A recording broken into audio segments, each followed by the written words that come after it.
10x your service design offering with Smaply. Take 20% off any order with This Is HCD 20 off. Let's superpower you and your design team's potential. Sign up at smaply.app. Enjoy the episode from your friends at Smaply, helping support This Is HCD podcast.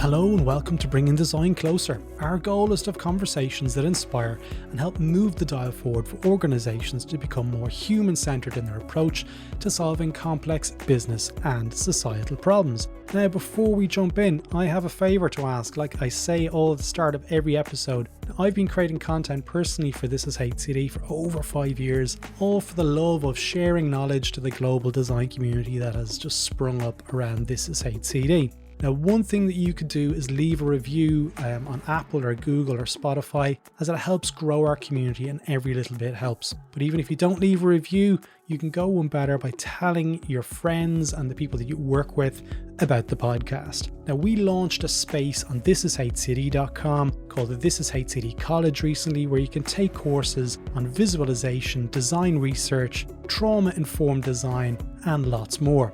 Now, in this episode, I speak with Ricardo Martins, Professor of Service Design at SCAD for the Savannah College of Art and Design in the US. Now, in this conversation, we speak about the parts of design that are often trivialised somewhat, and that's the implementation of our designs into sometimes seriously complex systems made up of people and processes, or as we like to call them, organisations. We also speak about how we can educate the future of design talent better, and we chat about where Ricardo feels design leaders are lacking. It's a fantastic conversation, and I totally enjoyed connecting with Ricardo. So let's jump straight in.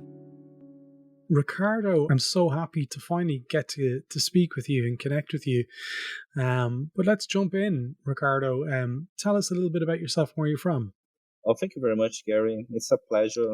I have been following your work for some time, and I'm very impressed by your prolific production and all the benefits that I have bringing to the community. So, thank you so much.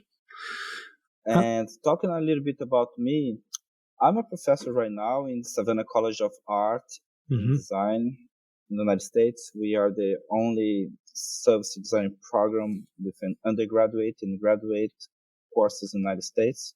But before this, I used to teach in Brazil, in one of the oldest programs of graphic design in the Federal University of Paraná.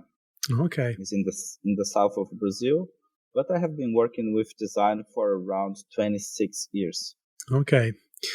So you've, in that 26 years, was there a period where you were working as a service designer, or has it always been in academia?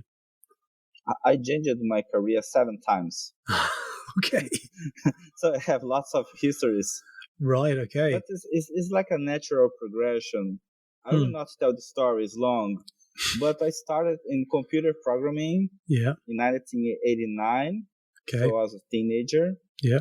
So I enjoyed working with computers and interfaces. But I realized that they were very ugly, because in fact they were the black and green monitors. Yeah. The low resolution things. Hey, this could be better. So finally we have Windows, the color monitors. So I started to study more about the colors, typography, and I shifted to graphic design, from graphic design to branding, from branding to process, user experience, Sigma, operations, and then service design. Okay, excellent. So in today's topic, we're going to be talking about something that probably needs an awful lot more discussion. We've both been discussing it in the lead up to this. And that's the difficult side of design in terms of the implementation of anything that we do. But specifically in this episode, we want to focus about the implementation side of service design. So what's your experience, I guess, generally around the implementation side of service design? Yes. So I think this is a relevant topic because it's all about producing reality. Because designers, they start with the intention. This is the desired future state of design is knowledge about the future. Yeah. So, but knowledge is not reality. So, okay, I have a blueprint. This is the description about what we imagine that would be ideal situation. Yeah. But we need to translate this intention in the practical world. So this bridge is usually what is difficult because it's not only about my interest, my motivation, so my ideas, but we need to convince people to use the resources in different ways. Yeah. And when we do this, usually we change structures of power. People don't like to lose power. No. So we should be very careful. And sometimes I think designers are a little bit innocent, naive. They think that they can come and start making lots of changes and nobody will resist. I know. It's really interesting because what you're saying there, I can put my hand up and say I've been guilty of that before. I remember in certain instances where I went into workshops so naive that all of a sudden I was going to whip out a bunch of these post-it notes and say, just everyone stand back. Jerry's about to do his workshop and I'm going to solve all the world's problems with these post-its. And very quickly, in my kind of youth, I was like, actually, I don't know if this is actually making a dent in any of their lives. Like, that wasn't the problem. Where do you think the resistance comes from? You mentioned power there, but what else is it? Is it just that people are adverse to change? Recently, I started studying about economical behavior, behavioral economics, and we have other explanations for this automatic behavior. Because, in fact, people don't even think about resisting to change. It seems to be automatic. They try to defend the territory or to avoid like a conflict or cognitive dissonance and things like that. And I know today that we have more than 300 bias that we have this in a catalog. So it's a lot of automatic behaviors that our brain use to be faster, to avoid acting in a slow way. Because if we need to process all data, we will be very slow. So trying to be fast, we make these mistakes. And it's difficult. We don't know what is better, to evaluate the environment, what is the best things for everybody, and to accept the change, but to be very slow. Ignore the facts, the data, and just decide very fast. And I see that what happens in organizations is that they have a very quick behavior that reacts automatically to new ideas. When designers come and promote or try to defend changes in the organization. So they avoid it at all costs. Yeah, it's interesting because if you were to speak to somebody who's in technology, they might argue that people are pretty good at accepting new technology and new changes in their lives and new changes to the ways of working. I mean, we only have to look to the pandemic, where organizations were quickly able to respond and people were able to work relatively effectively without being in the office. So we know we can point at those things and say that actually, you know what, people can respond and organizations can respond effectively when they're up against the wall.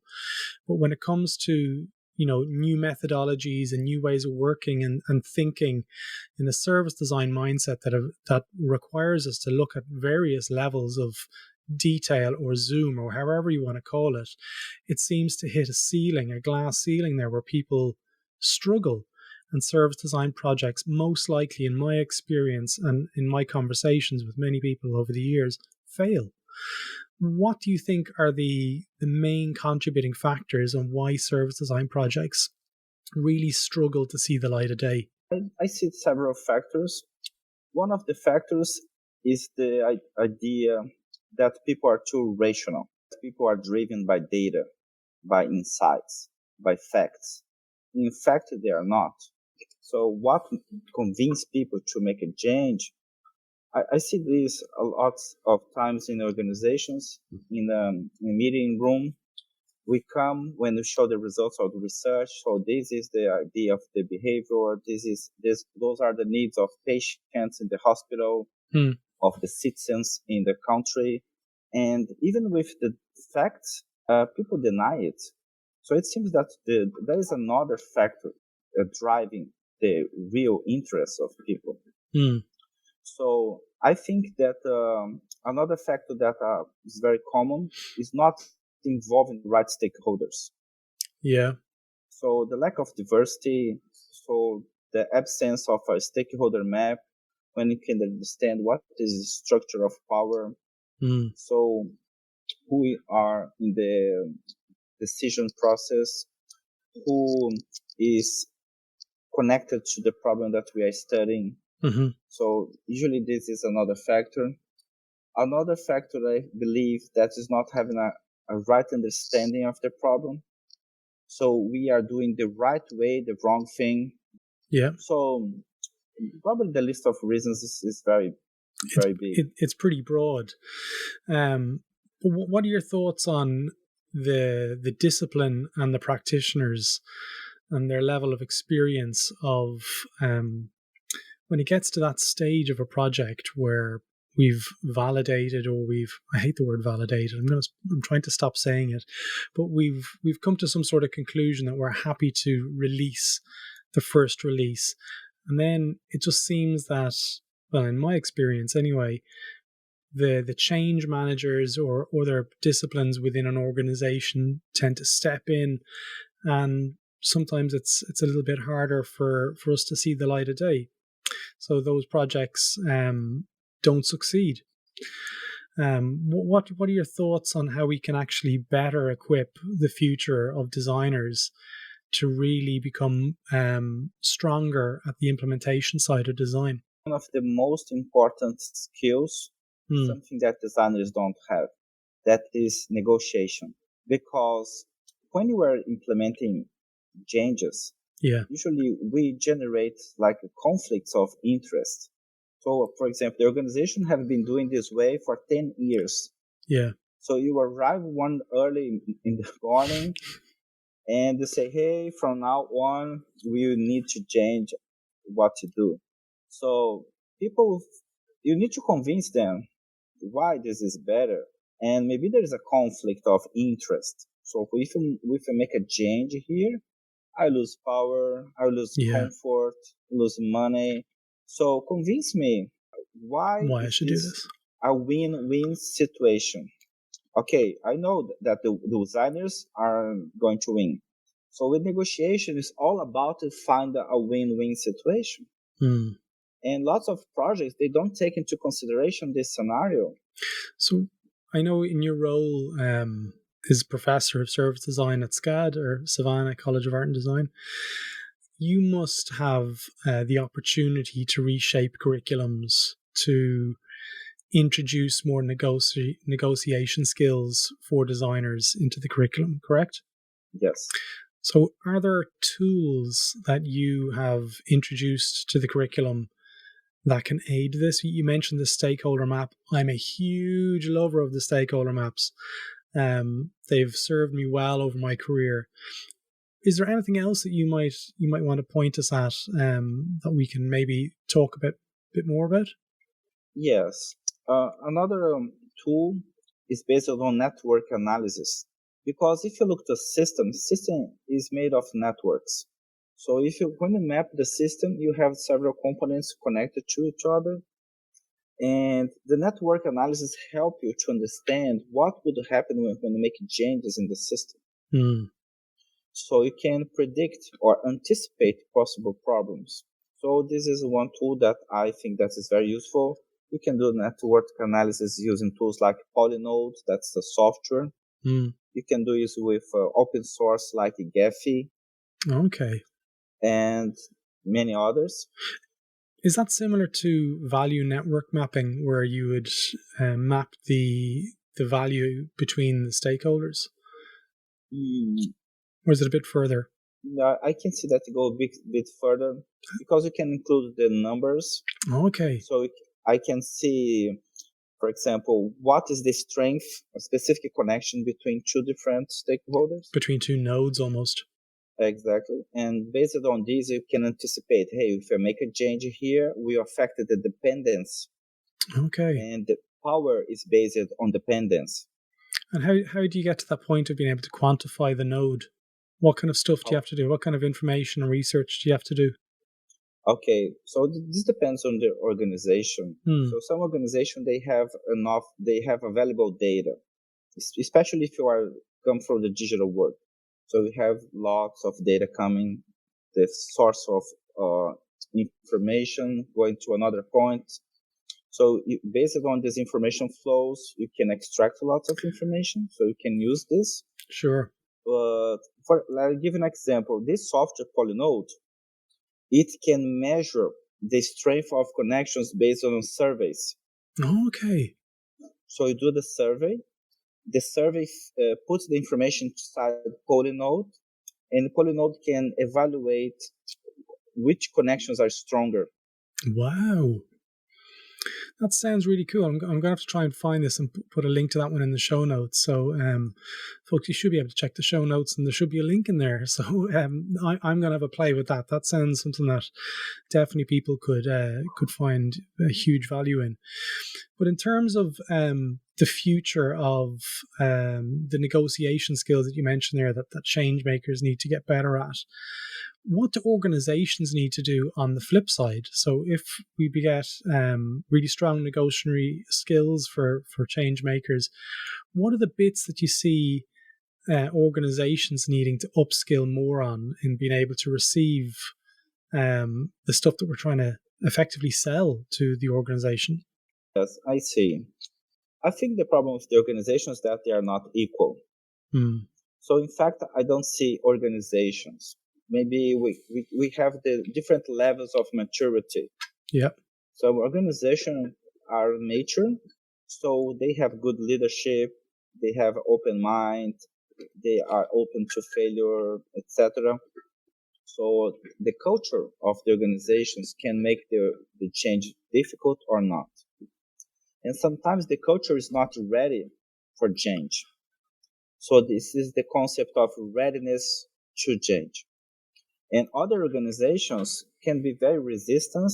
They have a very strong culture is not a problem. We tend to think that the stronger the culture, the worse it is. Yeah. But in fact, it's not. Because a strong culture can make the change difficult. But usually when you have a strong culture, the organization is solid. Yeah. Because when the culture is weak, it's easy to change, but it's also easy for coming back, turning to original situation.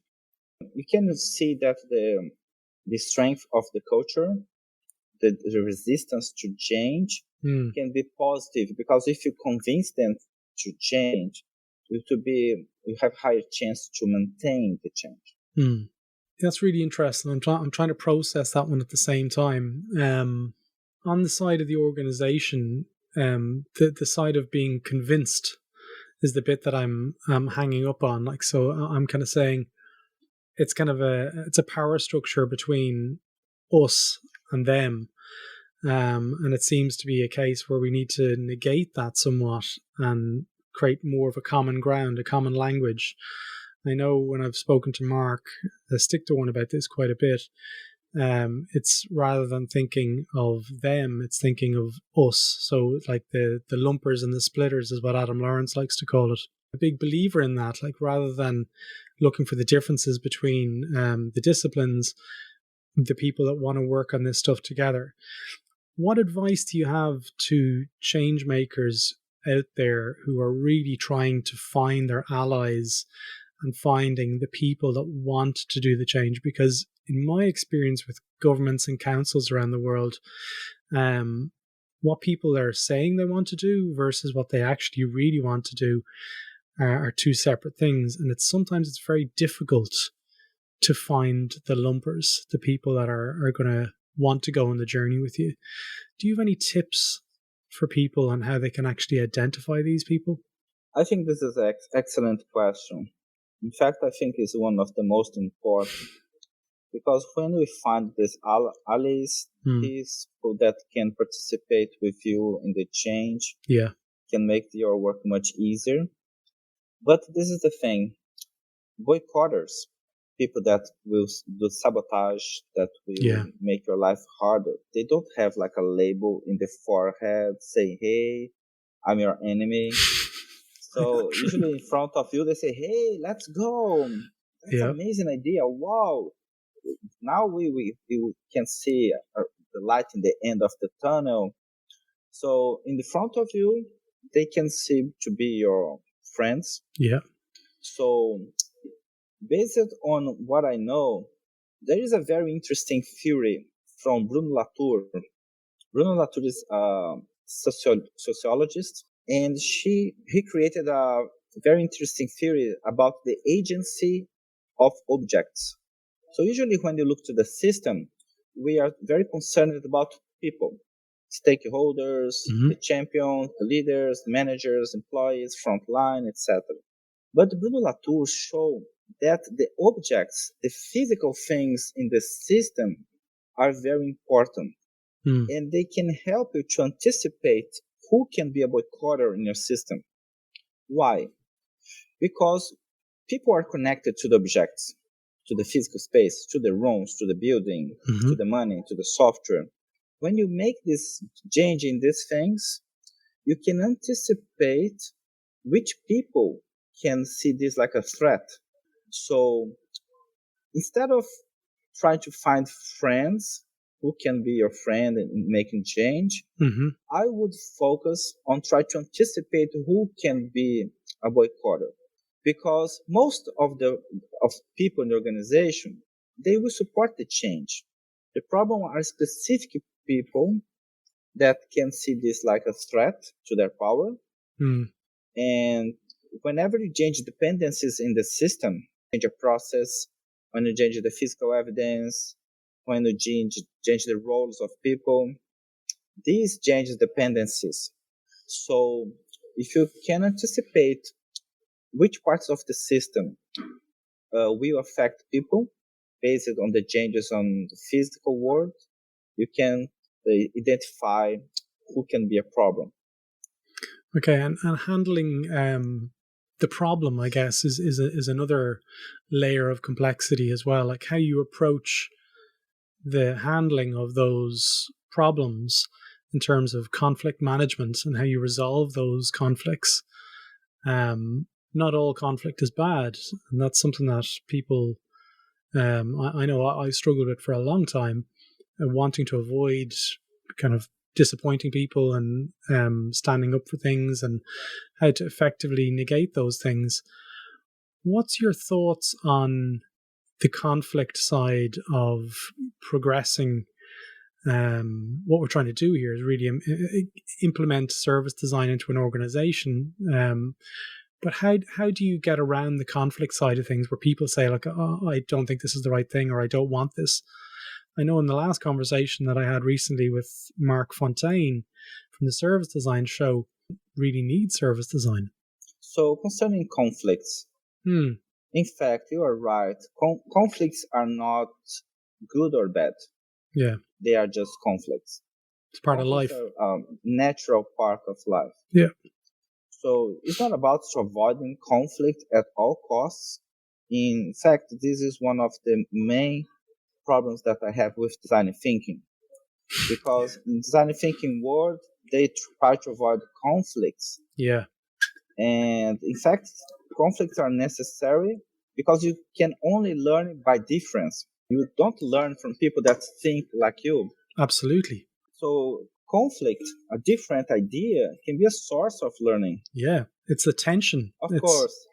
Yes, I'm talking about the conflicts of ideas, but we have also conflicts of personality. Yeah. This is very different. Yeah. So conflicts of ideas can be good. People have different ideas. They can see different approaches to the same problem. So this can be very rich. But these people discussing the things, they don't have conflicts of personality. Yeah. So when we have this second kind of conflict, I think this can be a big problem. How so? Because I think I might challenge you in this one. Do you want to aim for perfect harmony in your design teams? Is that what your thoughts are?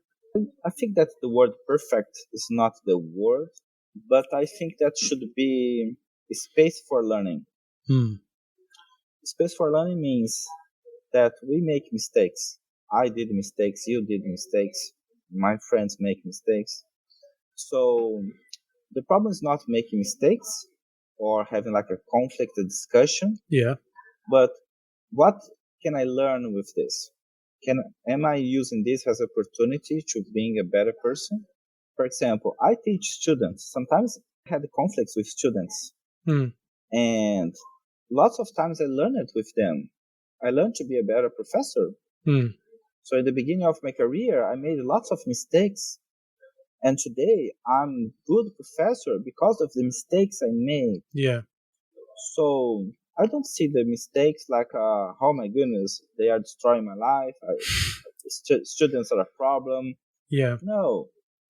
So the harmony, I think, is based on balance. So the extremes are not good. Yeah. So to have this complete peace and the agreement all the time, but nobody learns nothing. And the opposite, people keep fighting, and there is a lot of disrespect and offense. People offend other people. So I think they should have a balance. And it's also, I'm keen to point out here at this point that we're just talking about difficult personalities. We're not talking about the asshole in the room, is what I like to say. Excuse the French, but I'm of the opinion that any room for the a-holes in teams, there's no place for them. Okay, there's no place for that behavior, toxic behavior, no place for that stuff. It's people that I'm talking about that might be difficult for your personality. You may not gel.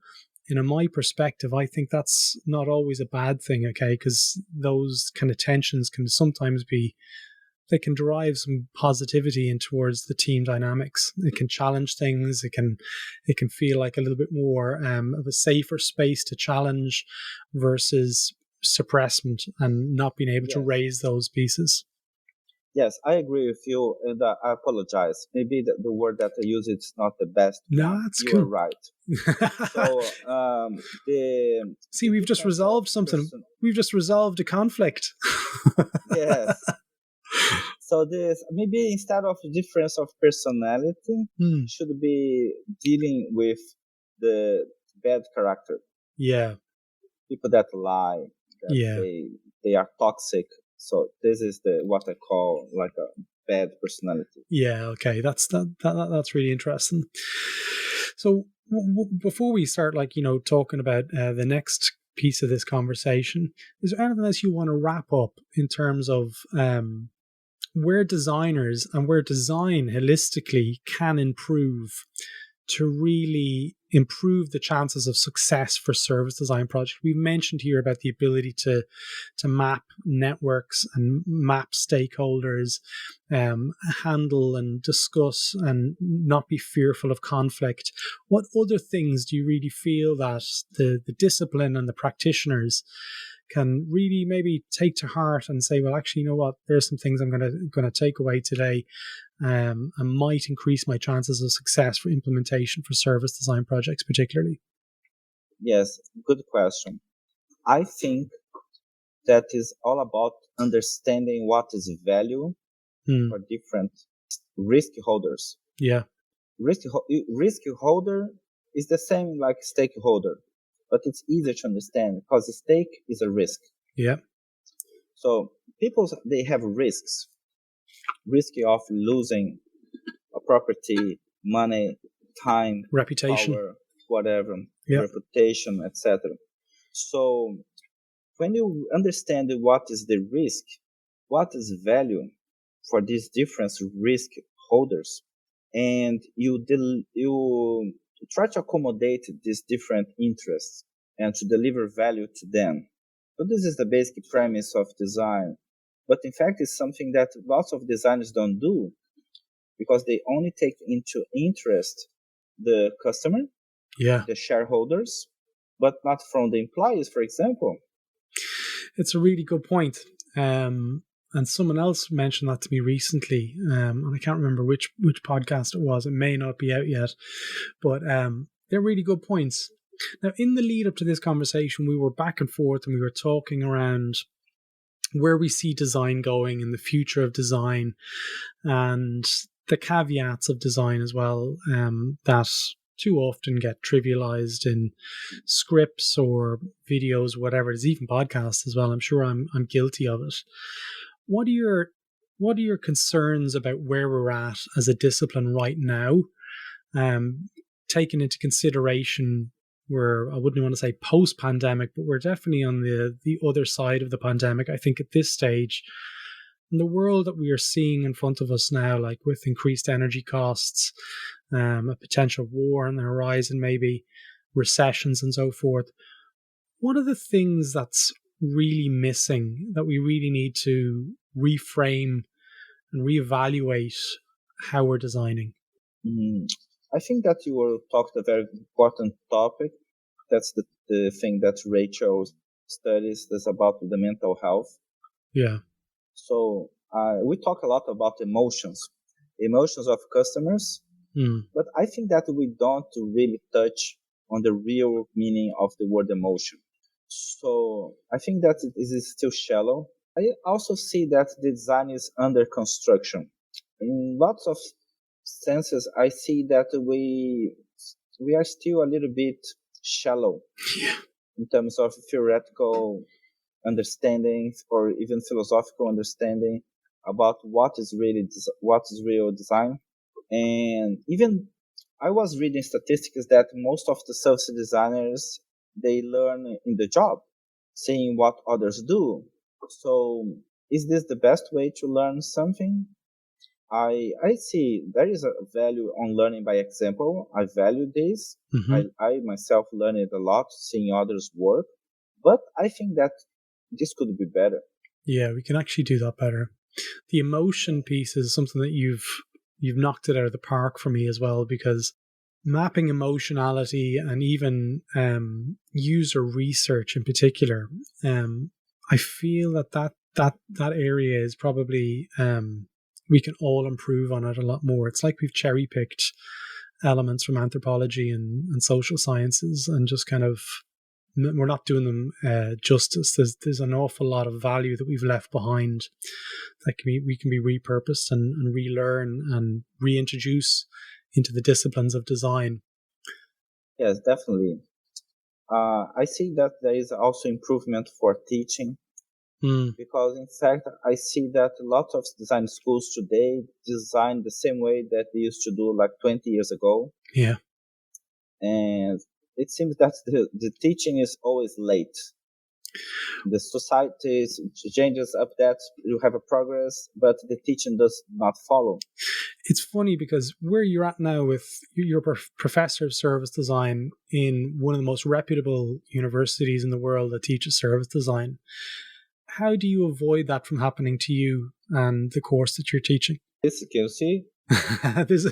For anyone who's listening on the podcast, there's probably about 25 books behind Ricardo's shoulders. So you're a constant reader.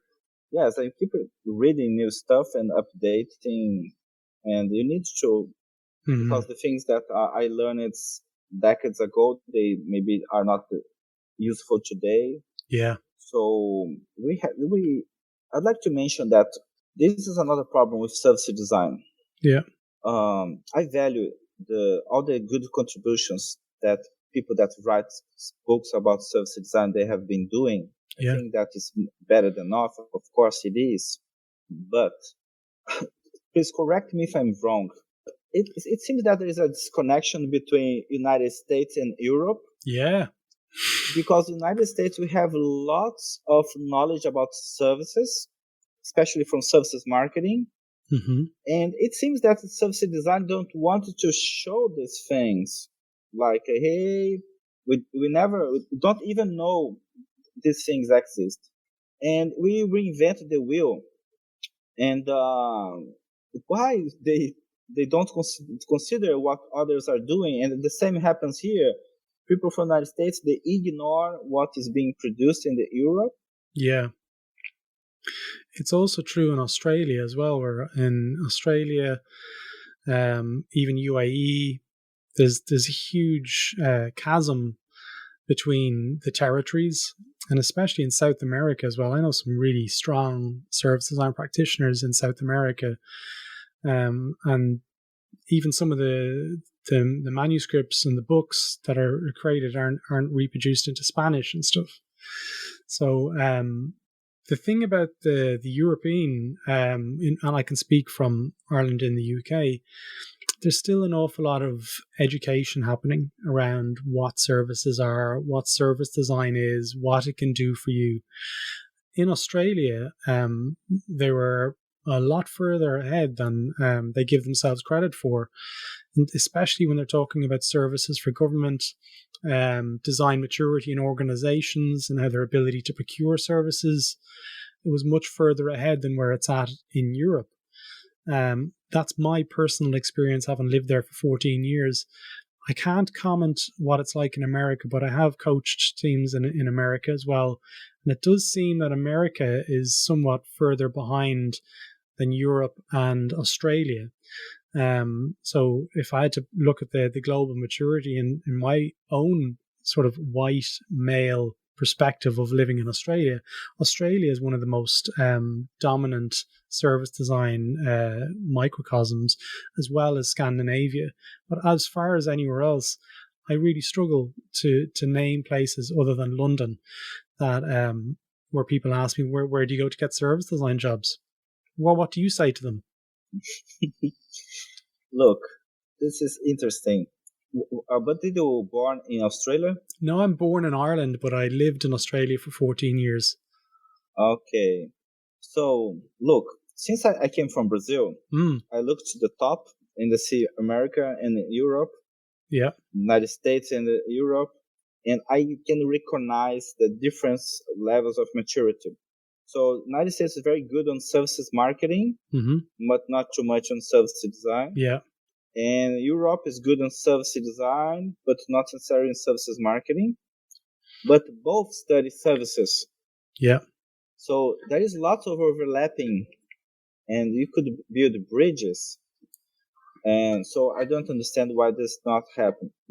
Listening to you right now is the very first time that I listen to someone talking about services in Australia. Yeah. I never heard about them, and I'm surprised that they have a leadership position in this area. So I have an interest now on knowing more about them. There's some great programs down there. And you mentioned earlier about academia being 20 years behind, and teaching skills that are somewhat deprecated. I want to ask you a question around the importance of having practiced as a practitioner in order to be able to train in the discipline. So it was a question that was pitched to me in Australia years ago, and I was surprised it was even a question. I was like, in my mind, you have to have practice and you have to have designed services to be able to teach service design. And I'm not talking about the ability to design a website.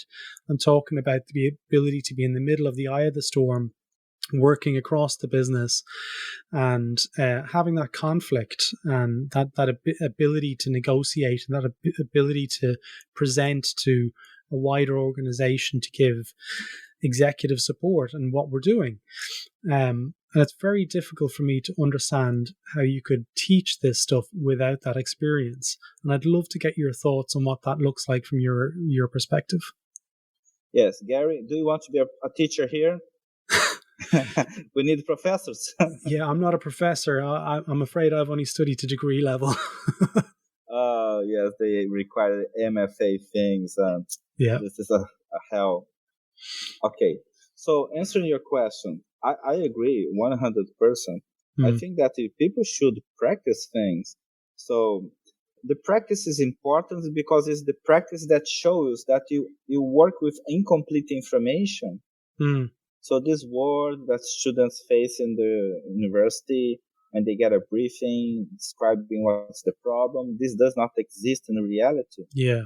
When you go to the clients, you struggle like for weeks to understand what they want. What is the problem? I know.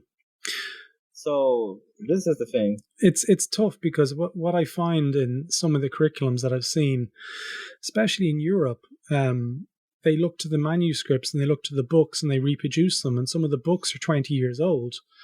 And the teachings aren't really, sort of trickling down to the students. So the students aren't getting the best level of education that they could. And I find that some of the other emerging kind of non-accredited educational portals, such as like the General Assemblies, and there's other ones around the world, are able to adapt and respond a lot quicker, and they look to industry and they bring those people in. What can we learn from that kind of approach, and what can academia take from that? I think this is also a good question. I think that academia has a lot to learn from the real world organizations. I think there is like a distance between the academia and the reality. Yeah. Here in SCAD, we try to reduce this distance with a special program named SCAD Pro. Okay. The SCAD Pro, you have partnership with 180 companies. Wow. It includes Google, Facebook, Deloitte, Accenture, Slalom, etc. Name it. So these companies come and they partner with us in terms of doing projects. So they send us real challenges they have. So the students, they can participate over 10 weeks together with these clients. So they see the difficulty that is to get a clear briefing, to understand what are the real needs. And also we have mentors that come from organizations to the classroom, and they evaluate the students so they can see their process and give feedback on the progress of the students. That's definitely, like, bringing industry closer is one way I've seen it, and it works quite nicely. But I've seen the kind of the trinity of opportunities coming together, where you bring employers in for a period of time and they own that project, much like you said, and then the students get to work on that project, and the business get to sort of trial and test out some of the people who are working on the project, and then potentially hire them. It seems like there's still a chasm between even third level education, where they go and they do a master's, whatever it is, and then they're kind of left to their own devices. And that kind of forces a what's the word I'm looking for? A conveyor belt of students that just come out and they're looking into an industry. It feels like there's a disconnect between industry and the design academia. What are your thoughts on that? Like, is that something that I'm imagining, or how can academia better support students in their sort of endeavors of getting implemented? Based on my perspective, we have two kinds of disconnections. One that could be the technical disconnection. That is all about the design skills. And in this aspect, I think that at least for SCAD, we are in a good position. Because the students, they learn the updated tools, and we work with real challenges. The students, they are taught to be independent, so we don't teach them what should be the steps, or we don't give a recipe. They should be able to decide what should be the next steps, to create a research plan by themselves.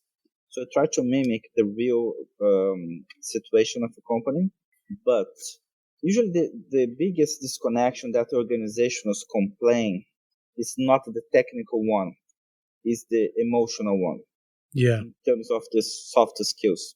This is something that it's not a responsibility of the university to address these things. But we see that, especially with the current generation of students, they have some difficulties to work in teams or even to have empathy, to be resilient, and some qualities that you need to work in organizations. Yeah. So this is the biggest complaint that they offer to us. And I guess that's probably goes back to the early stage education. It's stuff that happens in high school and secondary school in Europe. Yes. And it's more calling to the humanities and the arts. So yeah, it's probably a bigger question, But Ricardo, we could definitely speak for not even hours, but probably days in some of these topics. I've been following you on LinkedIn for a number of years, and I've always said I'd love to someday get some time with Ricardo to sit in and have a podcast with you. And I finally done it. But if people aren't connected with you on LinkedIn, I'm going to put a link to your LinkedIn below for people to connect with you and follow, because Ricardo shares out brilliant service design tidbits and also just general information about design, which I find really stimulating and excellent stuff. But if people want to reach out to you on other platforms, what other way can they get in touch with you? I think they can send an email. It's the best platform ever. Old school. Because I almost don't have time to update my LinkedIn. Yeah. So I don't feel comfortable having other platforms by now, maybe in the future. That's cool. Well, I'll put a link to your email address in there in the show notes as well. But look, Ricardo, thank you so much from the bottom of my heart for giving me the time and energy and the openness as well to answer some of those questions, because I know some of the questions come from left field when you're interviewing on This Is Hate City. So thank you so much for your time. Oh, thank you, Gary. It was amazing to have this discussion with you. I agree that we could speak for this about this for hours, but maybe this is just evidence that we need to meet in person and to drink good beer, maybe in Ireland. Or Savannah. I've never been to Savannah. So someday, I hope.